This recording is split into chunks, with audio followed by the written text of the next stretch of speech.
Baik, bismillahirrahmanirrahim. Assalamualaikum warahmatullahi wabarakatuh. Selamat pagi, salam sejahtera bagi kita semua. Selamat berjumpa kembali di mata kuliah perencanaan TPA sampah. Jadi pada hari ini adalah topik kedua di minggu ini. Jadi saya menggunakan sistem ini aja ya. Jadi kalau di kemarin di kelas B itu ada rekamannya, ada dua topik, satu topik yang singkat, lanjutan dari minggu lalu, dan satunya agak panjang terkait dengan bagaimana menyusun RAB perencanaan TPA. Nah pada hari ini di kelas B nanti direkam juga, ini udah direkam, jadi nanti yang di kelas B rekamannya dan materinya di-share juga ke kelas A, yang kelas A di-share ke B. Jadi nanti materinya sama-sama komplit. Tolong saya diingatkan di WA materi-materi apa saja yang belum saya share, karena saya belakangan memang lebih banyak lupa gitu ya.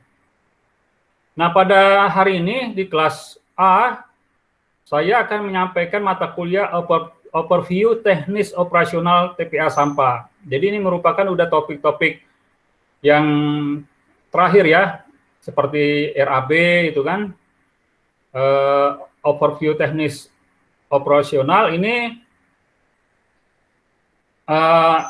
topik ini disampaikan secara langsung memang tidak ada kaitannya dengan perencanaan TPA ya. Tapi ini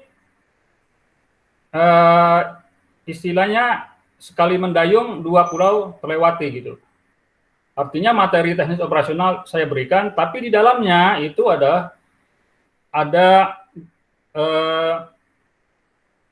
deskripsi mengenai bagaimana sih nanti TPA itu kalau sudah terbangun seperti apa, operasionalnya seperti apa, sehingga nanti dalam ada kaitannya juga secara tidak langsung biar kalian nanti memiliki imajinasi yang lebih lengkap bagaimana menggambarkan wujud dari TPA itu yang direncanakan itu seperti apa. Operasional itu ada kaitan nanti dengan gambar-gambar, dengan gambar-gambar dan juga teknis operasional dalam topik ini gitu. Paham ya maksudnya? Baik ya, slide-nya bisa kelihatan?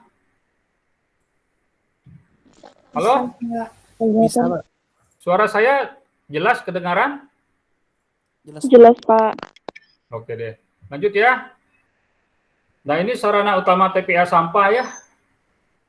Ada unit pengolahan sampah, terdiri dari lapisan dasar TPA sampah, ya. Lapisan dasar TPA sampah itu, ya tentunya yang paling dasar adalah tanah dasar ya. Tanah di lokasi tersebut, kemudian ada liner ya, liner terdiri dari geomembran, biasanya di bawahnya. Ya. Atau yang lebih advance ya pakai GCL ya, Geosynthetic Clay Liner ya, pengganti tanah liat. Jadi lapisan tanah liat sintetik pabrikan gitu ya. Tapi udah jarang karena terlalu mahal. Ya terlalu mahal, bengkaknya nanti di biaya investasi, biaya pembangunan. Nanti larinya pada bengkak ke APBN atau APBD kan. Nah, jadi sekarang yang umum digunakan geomembran. Kemudian di atasnya nanti ada geosynthetic protection ya, memproteksi dari geomembrannya. Baru nanti di atasnya ada apa? Lapisan grapple. Mengapa grapple? Karena kalau menggunakan batu pecah itu pipih ya bentuknya. Dan dia kalau misalnya nanti pas waktu menghampar batu, posisinya berdiri, kemudian nanti pas waktu operasional ada truk sampah yang lewat, ada alat-alat berat, dia akan menusuk geosintetik dan juga tembus sampai ke geomembran dan bisa lubang.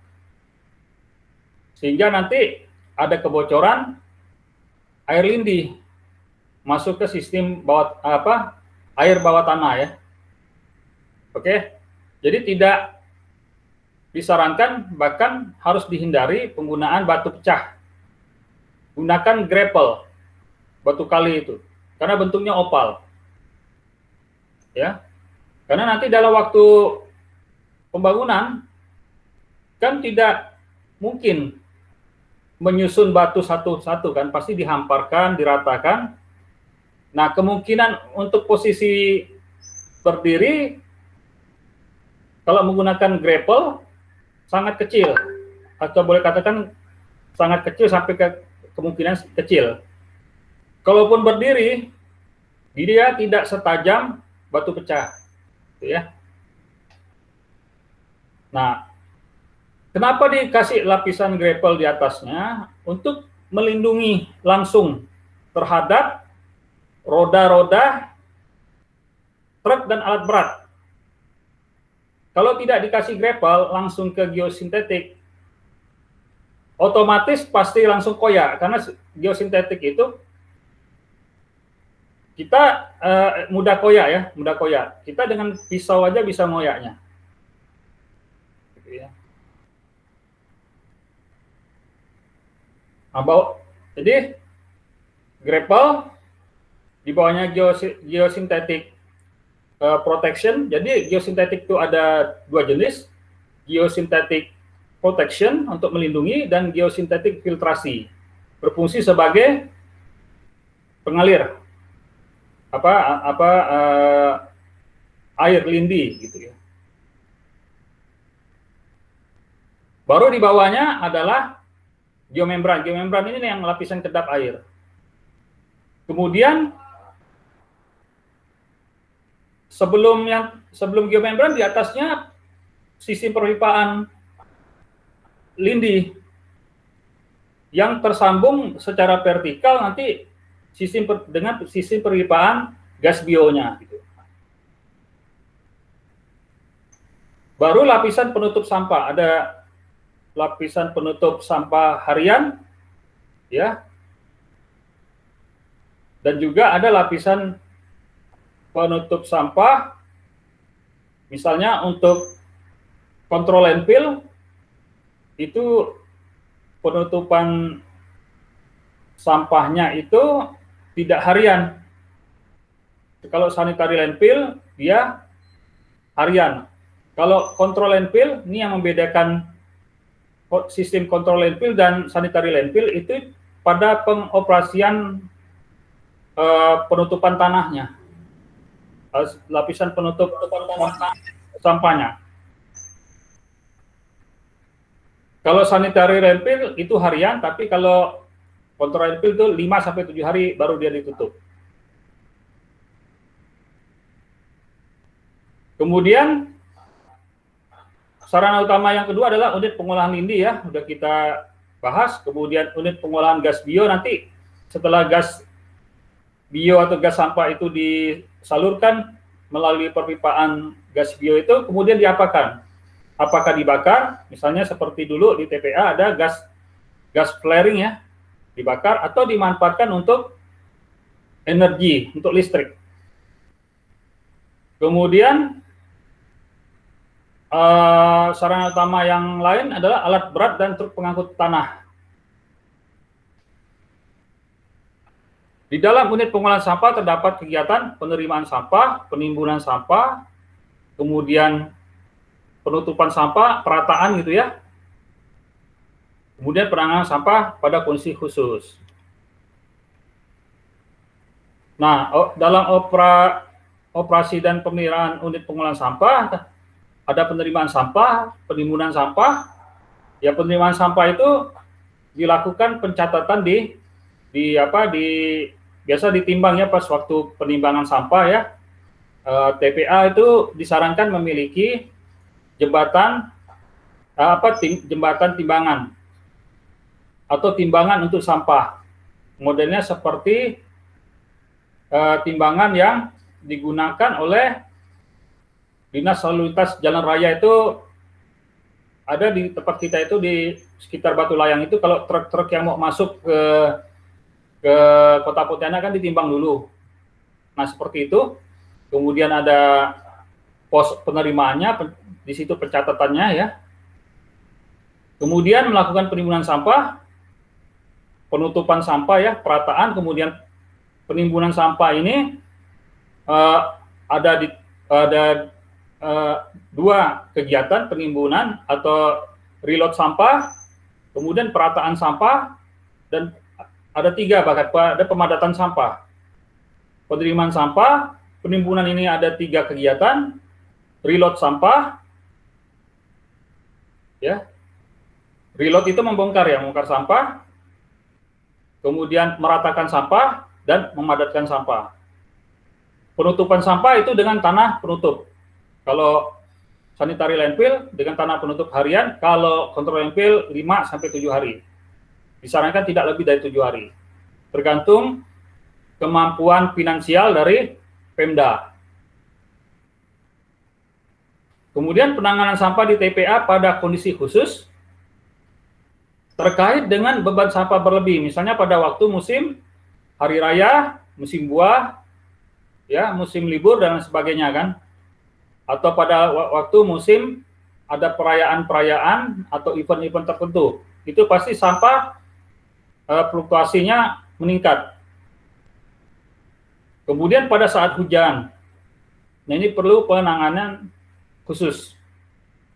Kemudian apabila terjadi longsor pada sampah ya, bukan longsor pada tebing, misalnya di dekat TPA itu, bukan ya, itu tidak menjadi bagian dari operasional dan pemeliharaan unit pengolahan sampah ya. Kemudian apabila terjadi kebakaran, nah di TPA itu sangat rentan sekali terjadi kebakaran, terutama pada musim kemarau, karena salah satu gas bio yang dihasilkan adalah gas metan atau CH4, yang apabila terpicu oleh api, contohnya misalnya puntung rokok, dia bisa terjadi kebakaran atau bahkan bisa terjadi ledakan, yang pernah terjadi di TPA di mana, di Jawa Barat atau di Surabaya itu ya, yang terjadi ledakan.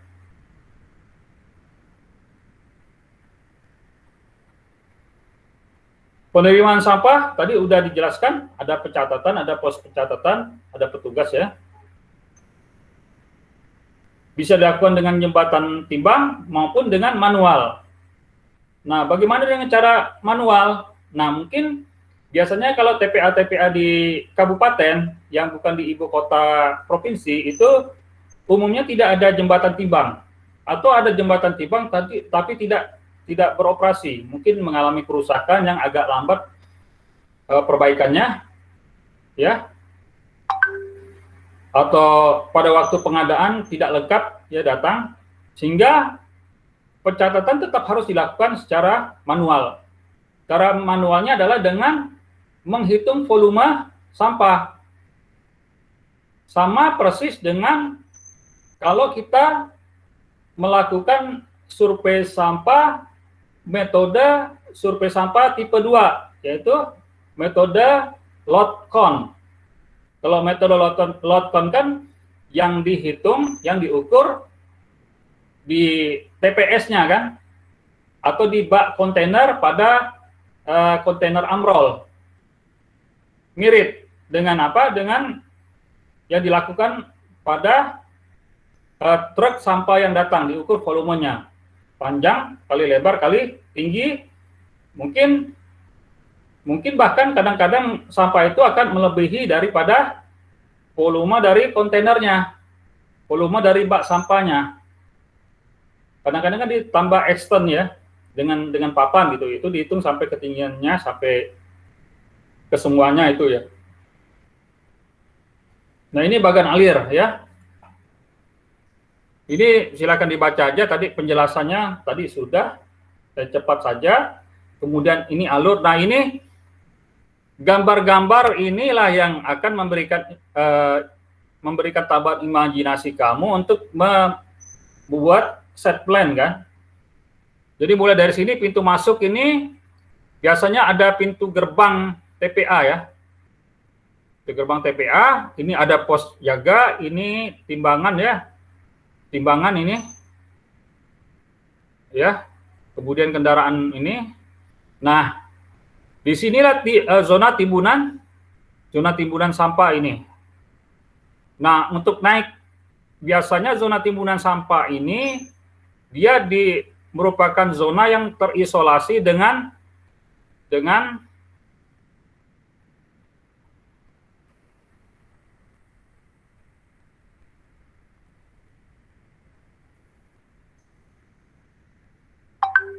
tanggul. Makanya nanti file-file AutoCAD yang saya berikan, contoh-contoh beberapa TPA yang pernah saya rencanakan itu dia ada konsep tanggul. Dia diisolasi dengan tanggul ya, supaya sampahnya tidak kemana-mana sehingga membutuhkan ram. Ram naik di bagian luar, kemudian ram turun di sini ya, menuju ke zona timbunan sampah. Dan pada umumnya sampah itu di sel harian 1 itu pada posisi atau pada area yang paling rendah dulu yang diisi sampah. Biasanya area yang paling rendah itu yang paling dekat dengan posisi IPL, instalasi pengolahan lindi gitu ya. Jadi begitu susunannya.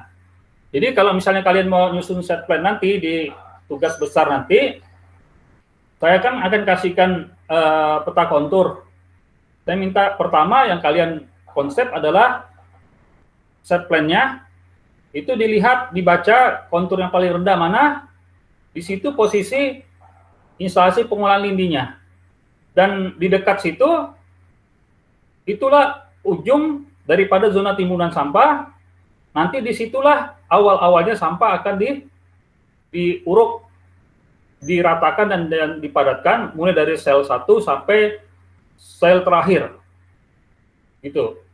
Jadi bukan berarti nanti di sini bisa jadi dia yang paling jauh dari posisi ram ya, karena dia paling rendah gitu kan. Nah, ini lembar kartu kendalinya, silakan dibaca aja. Cara mencatatnya ini tidak perlu saya jelaskan. Ini upaya-upaya untuk bagaimana melakukan langkah-langkah sampah yang berlebih tadi seperti yang saya sampaikan pada waktu hari raya, musim buah-buahan mungkin ya, ada peringatan-peringatan, ada event-event, pasti sampah akan meningkat volumenya. Nah, jadi di sini ini adalah dinding tanggul ya yang saya sampaikan tadi. Kenapa kita pakai konsep tanggul? Pak, apakah TPA itu mesti pakai tanggul, Pak? Tidak mesti ya. Kalau dia memanfaatkan jurang, ya, dia tidak pakai tanggul. Dia hanya perlu melakukan desain pada dinding-dinding jurang itu supaya tidak runtuh ya. Supaya aman, memberi keamanan bagi sampah itu pada waktu nanti akan ditimbun dan juga bagi pekerjanya nanti dan bagi aset-aset di situ. Jadi nanti ada konstruksi untuk penahan tebing di situ nanti. Ada materinya nanti. Mungkin materinya saya tidak yakin. Kalau sempat nanti saya akan berikan, tapi kalau tidak ya maksudnya saya berikan secara tatap luring ini. Tapi kalau tidak saya share saja gitu. Ada materinya. Nah, jadi seperti ini. Mulainya dari sini kan. Sel harian, terus maju ya. Mulai dari sini kan, ini katakan ini sebidang ini adalah sel harian. Isinya dari paling ujung. Jadi kalau dia misalnya sampahnya berlebih, truk yang datang kan banyak. Dia disuruh baris tegak lurus, bidang untuk sel harian, atau posisi miring seperti ini, ya. Baru nanti bergantian mulai dari yang truk yang paling ujung, isi, kemudian dia pergi, nanti yang seterusnya. Nah, intinya posisi truk ini menunggu, jangan sampai dia mengganggu kerja-kerja dari alat berat di sini. Dia kan nanti akan melakukan perataan sampah dengan bulldozer, ya. Kemudian melakukan pemadatan sampah dengan kompaktor, loader, ya. Gitu.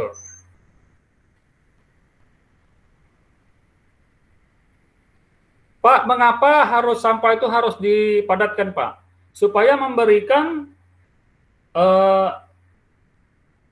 bidang yang stabil, ya, bidang yang stabil untuk penimbunan sampah selanjutnya di bagian atas, dan juga supaya penggunaan lahan untuk timbunan sampah itu bisa efisien, ya. Kalau tidak dipadatkan kan nanti cepat penuh, gitu ya. Tapi dengan pemadatan maka akan lebih efisien, gitu. Nah, cara pemadatannya itu dengan apa? Dengan kompaktor, itu ya. Atau kalau misalnya tidak ada, minimal dengan bulldozer itu, ya. Mungkin tidak semua daerah, biasanya di kabupaten tidak mampu untuk membeli kompaktor khusus untuk TPA, hingga dia menggunakan bulldozer, ya, 6 kali ini, ya, 6 kali maju dan mundur, istilahnya gitu, untuk melakukan pemadatan. Nah, posisi yang seperti ini supaya tertib, ya, dia dikasih patok, ya, dikasih patok, kemudian diberi tanda seperti ini, gitu.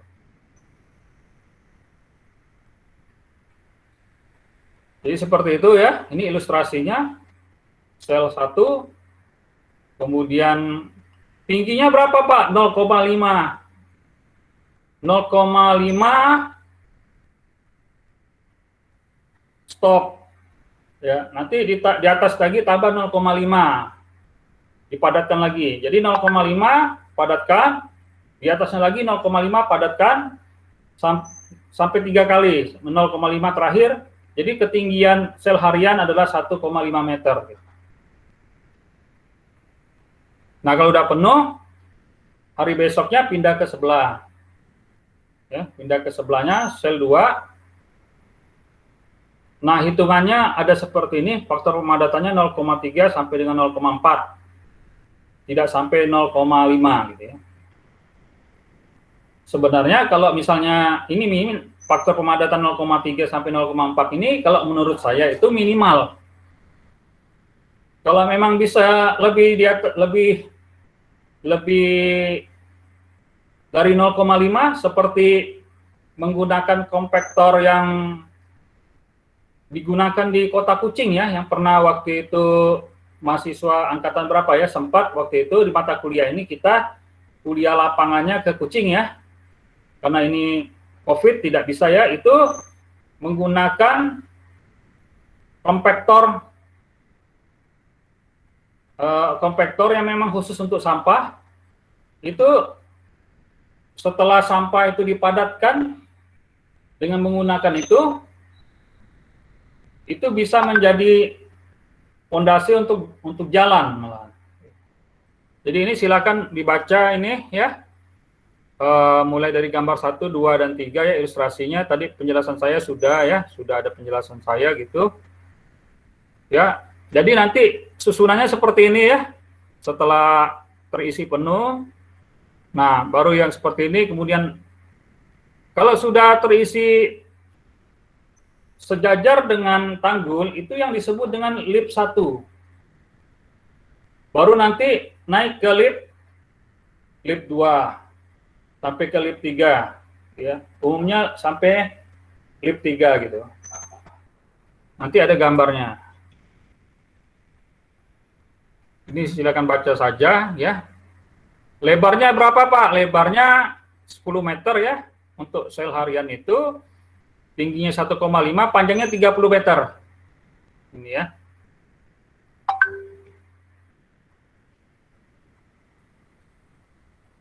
Nah, ini.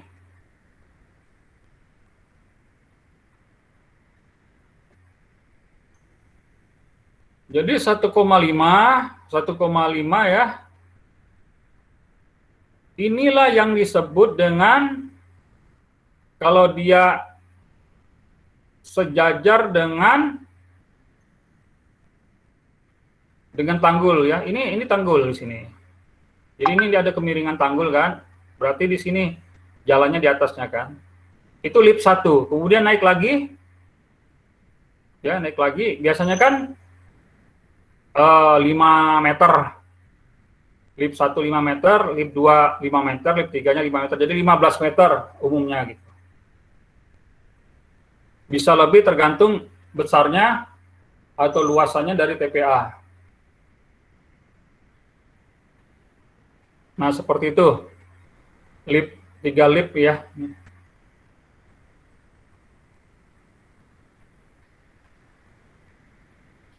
Ada tanggul yang hanya 3 meter. Kalau di gambar sini, ilustrasinya tanggulnya itu 3 meter ya.